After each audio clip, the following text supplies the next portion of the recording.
What is the general level of demand for supported living? Supported living is in demand across the whole of the UK, in the same manner that there's a demand for social housing across the whole of the UK. There's no one place that there's a particular higher demand for supported living or particular higher demand for social housing. Remembering again that supported living is part of social housing and is therefore funded for out of the public purse. The particular areas that supported living will be supported by housing benefit are very much dependent on the market rate for that area and the rent demand demanded by the head landlord, you if you're the investor, in that area.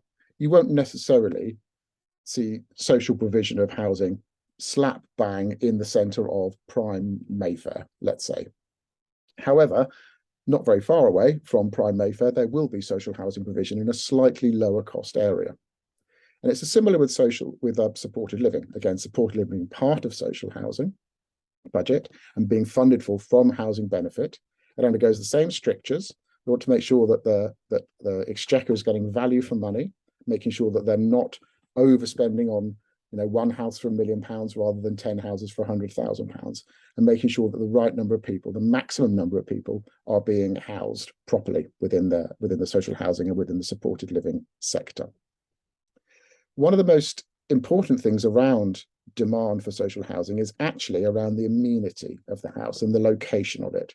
So we don't necessarily want, as I've said, it's not going to be in the highest value areas because housing benefit will just not be able to afford the market rent for that area. But equally, it's not going to be in areas of high social deprivation, of if there's histories of violence or drug dealing within the area. Again, thinking we're housing people here with support needs.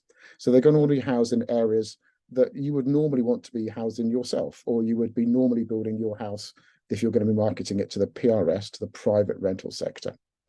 So the demand exists across the entire UK. Remember, supported living is about having people living in a much more flexible environment, not having to live in care homes, living as part of the community, because if care is provided to them in their home, there's no reason why they can't operate and live in part of the wider community. So therefore, the housing demand is across the entire community of the UK.